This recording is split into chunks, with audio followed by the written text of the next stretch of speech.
Good morning. Today is Monday, August 3rd, 2020. I'm sure, like a number of you, I miss being in Israel.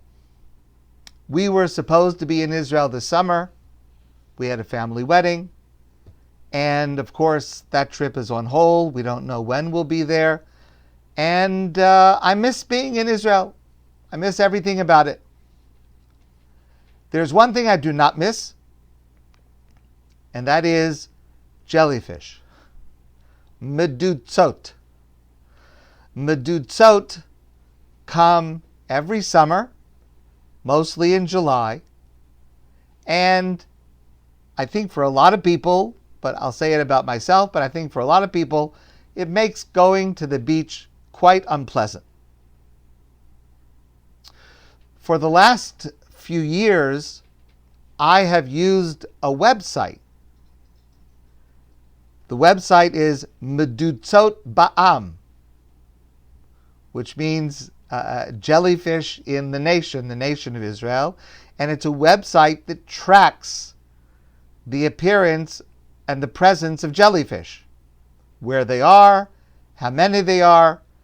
In general, in the summer, jellyfish swarm from south to north along the coast. So with the help of this website, you can see where they are more numerous, where they have passed already.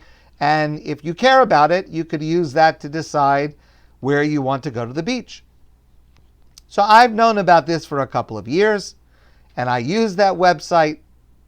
What I learned this week from a fascinating article in Haaretz is that the website is run by a group of scientists in Israel who study jellyfish. And in fact, there is not so much research into jellyfish in the world, which is a shame because they are fascinating creatures. So, for example, and Israel has a very proportionally sizable number of scientists who study this. For example, they study different methods for treating jellyfish stings. You may know that there are a number of remedies that are suggested. Some of them have a basis, some of them do not. Some of them are counterproductive. And scientists examine which of these methods works, which does not work. In general, in Israel, the jellyfish appear from the third week in June until about the end of July. And it's impossible to predict exactly when they will appear. They just appear, but on average, that's when they appear. The popular answer to the question of when are they gone is by Tisha B'Av. When Tisha B'Av comes, the jellyfish are gone, which actually, scientifically, usually works out to be pretty close. What's amazing, I learned about jellyfish this week. I will just say that my knowledge of jellyfish has increased about 10,000% over the last 4 days. So, jellyfish have the potential to be extremely helpful, beneficial to human beings. For example, jellyfish contain a great deal of collagen. Collagen is a substance, a natural substance that can have positive effects on skin. It can be used in tissue surgery. It can be used in treating certain injuries. And there is research underway to see if it is possible to make use of these substances from jellyfish.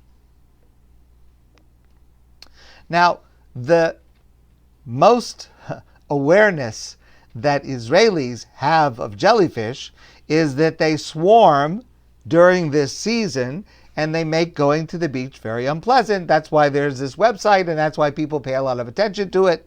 What's amazing is, at least in the modern era, this annual problem of people going to the beach and seeing lots of jellyfish It only started in the 1970s.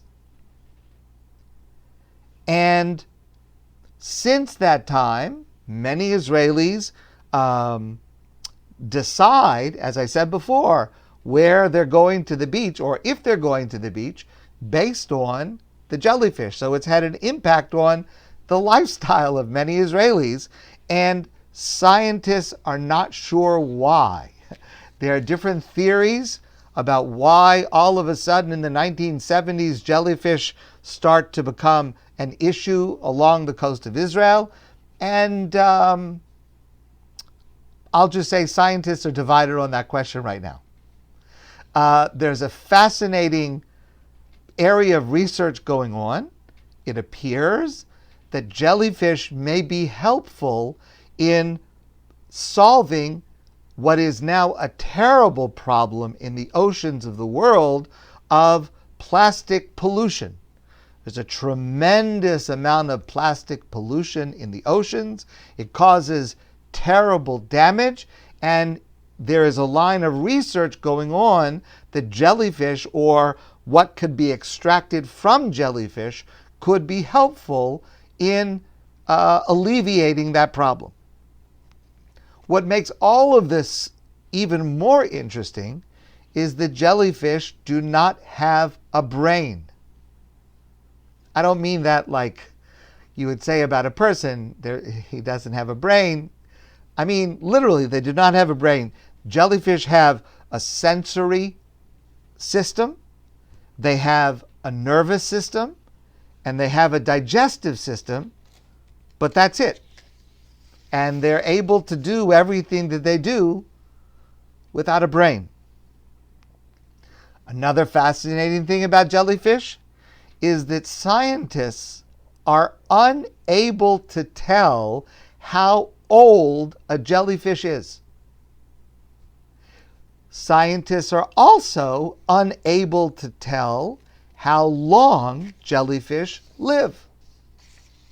Now, there are many different species of jellyfish all over the world. And every species has a Latin name and a common English name. And in Israel, a number of them have Hebrew names. So, for example, the most common jellyfish in Israel, the Latin name is Rhopilema nomadica, known in English as the nomad jellyfish. There is a newly discovered species of Mediterranean jellyfish, and it has the Hebrew name matzpenit, which is the Hebrew name for compass, because the appearance of this has the appearance of a compass. Okay? Lots of different kinds of jellyfishes, lots of different names. You may be asking yourself why I'm discussing this subject. All of that is an introduction to the following. Recently, the Academy of Hebrew Language granted names to 28 more types of jellyfish. So you may know, in Israel, there is this Academy of Hebrew Language that designates the proper Hebrew word for all sorts of things. I mean, after all, the only Hebrew words that we start out with are the words in the Torah, and after that, words have to be developed or designated somehow. And there is an institute called the Academy for Hebrew Language that decides what the proper word is for email, for the @ symbol, for all kinds of things. So recently, the Academy granted names to another 28 types of jellyfish. Now, among the 28 that they granted names to are 8 that are famous species of jellyfish from around the world. Obviously, there are only a few types that occur near Israel, but all over the world there are other types, and they granted Hebrew names to 8 of them, including a box jellyfish, which is an Australian variety of jellyfish, which is deadly. It is one of the most toxic marine animals in the world. God forbid a person could be killed from this jellyfish. So, in this article in Haaretz, they asked the question, why would the Academy come up with Hebrew names of jellyfish that don't exist anywhere near Israel, that people in Israel will never ever see as long as they stay in Israel? So the scientists said, sometimes we need to say thanks for what there isn't, not only for what there is. So you should be able to name something that is not a problem for us. And I think that that's just a tremendously important lesson. I've shared this with you before. In our prayers every day, we say the Amidah, we say the paragraph of Modim, we say thank you to Hashem. And we assert in that paragraph that we want to thank Hashem for all the miracles that Hashem does for us. Va'al niflo secha, and for all the wonders that God does for us, shebechol eis, at every moment. Erev, vavoker, v'tzorayim.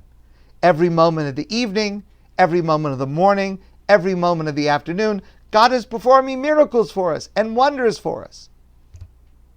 What are those miracles and wonders every single moment that God is performing for us? Well, some of them we know about, and we should be thankful for them, but many of them we don't even know about. Many of the miracles and wonders are the things that do not go wrong, the things that did not happen to us, the toxic jellyfish that are not attacking us. And that's a tremendously important lesson. A person should give thanks to Hashem for what we have, and a person should also give thanks to Hashem for what is not a problem. The Hebrew names of jellyfish can help to reinforce that message. So here's the homework for today, for you and for me. I want you to spend some time today to think of something that you're grateful to God that it's not a problem. And when you do that, I want you to think of jellyfish as the reason for that specific type of gratitude. My friends, I wish you a great day. I hope to see you in person very soon.